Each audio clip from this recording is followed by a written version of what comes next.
Hi guys, welcome back to the channel. So இன்றைக்கி vlog 1. இன்றைக்கி வந்து பார்த்திங்கன்னா சண்டே ரொட்டீன் தான் பார்க்க போகிறீங்க. நான் மார்னிங்லேருந்து ஈவினிங் வரைக்கும் என்ன பண்ண போகிறேன் அப்படிங்கிறது. ஆக்சுவலாக பார்த்திங்கன்னா வீடியோ எடுக்கிற பிளான் இல்லாதனால நான் வீட்டில் எல்லா ஒர்க்குமே முடிச்சிட்டேன். காலையிலே வீடை பெருக்கிட்டு அதுக்கப்புறம் வாசல்லாம் தொடச்சி விட்டு கோலம் போடுறதுலாம். ஆக்சுவலாக கிச்சன்லாம் நைட்டே க்ளீன் பண்ணுறதுனால எனக்கு மார்னிங் கிச்சனில் வேலை இருக்காது. சும்மா வீடுமே நான் நைட்டே பெருக்கி விட்டுட்டு தான் படுப்பேன். ஸோ மார்னிங் எதுக்கு ஒன்ஸ் பெருக்கணுமே அப்படிங்கிறதுக்காக பெருக்கி வெளியெல்லாம் கோலம் போட்டேன். அதுக்கப்புறம் நான் ஓகே வீடியோ போடலாம் அப்படின்னு தோணுச்சு. அதுக்கப்புறம் பார்த்திங்கன்னா இன்றைக்கி தலைக்கு ஆயில் வச்சு ரொம்ப நாள் ஆகுது. அதனால் வந்து ஆயில் மசாஜ் கொண்டா பண்ணி அதுக்கப்புறம் போய் ஃப்ரெஷ்ஷப் ஆகிட்டு வந்துட்டேன். ஃப்ரெஷ்ஷப் ஆகிட்டு வந்தோடனே நம்மளோட மேக்கப் சிம்பிளாக ஒரு பொட்டு லிப்ஸ்டிக் வச்சுட்டு அதுக்கப்புறம் பார்த்திங்கன்னா தலை வாரிட்டோம். ரொம்ப நாளாக ரிப்பன் வச்சு தலையை பின்னி கெட்டணும் அப்படின்னு நினச்சிட்டு இருந்தேன். ஆக்சுவலாக ஃபர்ஸ்ட் அப்படி தான் பண்ணுவேன். அதுக்கப்புறம் பார்த்திங்கன்னா அந்த ரிப்பன்லாம் எடுத்து கெட்டுறதே விட்டுட்டு ஆக்சுவலாக தலைக்கு எண்ணெய் வைக்கிறதே நான் மறந்துட்டேன். தலைக்கு இப்போ நான் எண்ணெயே தேய்க்கிறது இல்லை.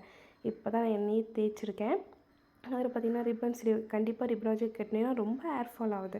ஸோ ஓகே, அதனால் கண்டிப்பாக ரிப்பன் வச்சு நம்ம கெட்டியே ஆகணும்னு சொல்லிட்டு நேற்று நைட்டு எங்கள் ஹஸ்பண்டை வாங்கிட்டு வர சொல்லியிருந்தாங்க. அவங்க வாங்கிட்டு வந்திருந்தாங்க. அதில் பார்த்திங்கன்னா ரிப்பன்லாம் வச்சு கட்டிட்டு அதுக்கப்புறம் என்னமோ மறந்துட்டுமே நான் தலை வரமோன்னு நினச்சிக்கிட்டே இருக்கேன். என்னென்னே எனக்கு கெஸ் ஆகலை. அதுக்கப்புறம் தான் தோணுது, ஐயோ நெத்தியில் குங்குமம் வைக்கல. அதுக்கப்புறம் பார்த்திங்கன்னா கையில் வளையல் போடலைங்கிறது ஞாபகமே வருது. அதுக்கப்புறம் தலைலாம் வாரி முடிச்சிட்ட பிறகு பார்த்திங்கன்னா நெத்தியில் குங்குமம்லாம் வச்சுட்டு அதுக்கப்புறம் வளையல். ஆக்சுவலாக அந்த பேங்கிள் வந்து பெரிய பாளையத்தில் அத்தை சித்திலாம் வாங்கி கொடுத்தாங்க அப்படின்னு சொல்லியிருந்தேன். அந்த பேங்கிளில் தான் அந்த ப்ளூ கலர் ட்ரெஸ்க்கு மேட்சாக அது போட்டிருந்தேன். ஸோ பேங்கிள்லாம் போட்டு அதுக்கப்புறம் பார்த்திங்கன்னா சரி ஓகே சாமி கும்பிட்றதுக்கு சாம்பிராணி போடலாம், அதாவது பால் சாம்பிராணி போடலாம் அப்படின்னு சொல்லிட்டு சிரட்டை வந்து இந்த அடுப்பில் வைக்க போனேன். ஆக்சுவலாக இந்த ஹேபிட் எப்படி என்கிட்ட வந்ததுன்னு எனக்கே தெரியல. ஃபஸ்ட்டு காலையில் மார்னிங் எழுந்தோடனே அந்த ஸ்டவ் பற்ற வைக்கும் போது அதுலேருந்து வர அந்த நெருப்பை வந்து தொட்டு கும்பிட்டுக்கிறது. இது நான் ரொம்ப நாளாகவே எனக்கு இந்த ஹேபிட் இருக்கு. ஆனால் எப்படி வந்துச்சுன்னு எனக்கே தெரியல. நானே ஒரு முறை தொட்டு கும்பிடும் போதெல்லாம் நினைப்பேன், நம்மளுக்கு இந்த பழக்கம் எப்படி வந்துச்சு அப்படின்ட்டு. ஆக்சுவலாக தானாகவே அந்த ஸ்டவ் பற்ற வைக்கும் போது கை போயிடும் தொட்டு கும்பிட்றதுக்கு. அது எப்படின்னு எனக்கே தெரியல. ஸோ எனக்கு தெரிஞ்சது நான் ரொம்ப நல்ல ஹேபிட்டுன்னு தான் நான் நினைக்கிறேன்.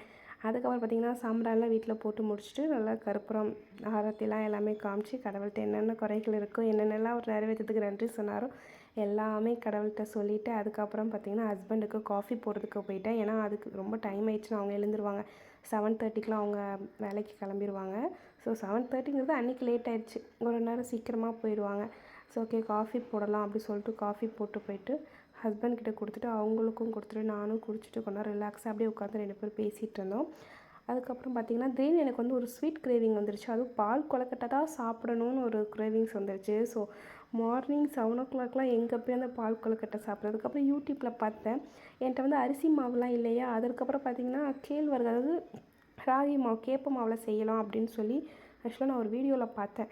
அது கூட நல்லாயிருக்கும் அப்படின்ட்டு. ஸோ ஓகே நம்ம ட்ரை பண்ணி தான் பார்ப்போமே அப்படின்னு சொல்லி என்கிட்ட கருப்பட்டி வேறு இருந்தது. சுகருக்கு பதிலாக கருப்பட்டி போட்டு பால் கொழுக்கட்டை செஞ்சுருந்தேன். உண்மையாகவே செம சூப்பராக வந்து நானும் செஞ்சேன் அப்படிங்கிற மாதிரி இருந்துச்சு. ஏன்னா அவ்வளோ ஒரு டேஸ்ட்டாக இருந்தது. எனக்கு ரொம்பவே பர்சனல் எனக்கு ரொம்ப பிடிச்சிருந்தது. கண்டிப்பாக ஒரு நாள் உங்களுக்கு அந்த ரெசிபி போடுறேன். அதுக்கப்புறம் பார்த்திங்கன்னா ஆஃப்டர்நூன் ஆயிடுச்சு. ரொம்ப வீட்டுக்குள்ளே போர் அடிச்சுன்னு வெளியே உட்காந்துக்கிட்டு இருந்தேன். அதுக்குள்ளே அப்பா வந்தாங்க. அப்பாட்ட பேசிட்டு அதுக்கப்புறம் பார்த்திங்கன்னா ஜெப்டோவில் எனக்கு ஆஃபர் கொடுத்துருந்தாங்க. அதனால் துணி துவைக்கிற லிக்விட் அதுக்கப்புறம் சிப்ஸ் ஆர்டர் பண்ணி வாங்கிட்டு சிப்ஸ் சாப்பிட்டு உட்காந்துட்டு இருந்தேன். அதுக்குள்ளே ஈவினிங் ஆயிடுச்சு. ஆக்சுவலாக ஆஃப்டர்நூன் வந்து நான் குக் பண்ணதை நான் காமிச்சிருக்கவே மாட்டேன். ஆஃப்டர்நூன் நான் குக் பண்ணவே இல்லை. பழைய சாப்பாடு இருந்துச்சு. இன்றைக்கி வந்து லஞ்சுக்கு யாருமே வரல அப்படிங்கிறதுனால பழைய சாப்பாடு இருந்தது. அதை நான் சாப்பிட்டுட்டேன். பட் அது காட்ட மறந்துட்டேன். அதுக்கப்புறம் பார்த்திங்கன்னா ஒரு ஈவினிங் 4 o'clock போல் வீட்டில் வந்து எல்லா ஒர்க்கும் மறுபடியும் பெட்டு வரைக்கும் இதெல்லாம் பண்ணேன். தம்பி வந்து சரி நைட்டுக்கு டின்னருக்கு சிக்கன் வாங்கிட்டு வா அப்படின்னு சொன்னேன். அதோட தம்பி வாங்கிட்டு வந்து கொடுத்தான். வீட்டிலேருந்து எங்கள் வீட்டுக்கு வந்து பார்த்திங்கன்னா ஒரு 5 minutes வாக் டிஃப்ரெண்ட்டில் தான் இருக்கும். அதுக்கே டயர்ட் ஆயிடுச்சு அப்படின்னு சொல்லி படுத்துட்டு இருந்தான். அதுக்கப்புறம் பார்த்திங்கன்னா ஈவினிங் காஃபி போட்டு குடிச்சேன். அந்த சின்ன பாத்திரம்லாம் இருந்துச்சு. ஸோ அதெல்லாம் வாஷ் பண்ணி வச்சுட்டு சிக்கனை வாஷ் பண்ணேன். ஆக்சுவலாக சிக்கன் கவரை ஏன் வாஷ் பண்ணுன்னு பார்த்திங்கன்னா அதனால நம்ம அலசிட்டு நம்ம டஸ்ட்பினில் போட்டோம்னா அந்த நீச்சி ஸ்மெல் வராமல் இருக்கும். ஸோ கண்டிப்பாக ட்ரை பண்ணி பாருங்கள். அதுக்கப்புறம் பார்த்திங்கன்னா சிக்கனில் வந்து எனக்கு உப்பு வரட்டல் பண்ணி சாப்பிடணும்னு திடீர்னு ஒரு ஆசை. எனக்கு எல்லாமே திடீர்னு ஆசை வரும். சரி எனக்கு மட்டும் கொஞ்சமாக சிக்கன் எடுத்து பண்ணி சாப்பிட்டுட்டேன். நம்ம நினச்சோன்னே சாப்பிட்றதுனோடனே அது ஒரு தனி ஃபீல் தான். அதுக்கப்புறம் பார்த்திங்கன்னா ஒரு நைட் டைம் வந்து ஹஸ்பண்ட் திடீர்னு சிக்கன் ரைஸ் வாங்கிட்டு வந்து கொடுத்தாங்க. எனக்கு அப்போ ஒரு சர்ப்ரைஸ் ஆகிடுச்சு.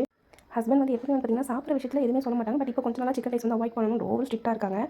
ரொம்ப நாள் ஆயிடுச்சுன்னு என்னமோ மேபி தெரியல. அவங்களாம் எனக்கு வாங்கிட்டு வந்து கொடுத்தாங்க. நான் கேட்கவே இல்லை. அதுக்கப்புறம் பார்த்திங்கன்னா அப்பா தம்பி சாப்பாடு எடுத்து போகிறதுக்காண்டி வந்தாங்க. நைட்டு கொடுத்துட்டு நீ டேவை சூப்பராக கம்ப்ளீட் பண்ணிட்டோம். பாய்.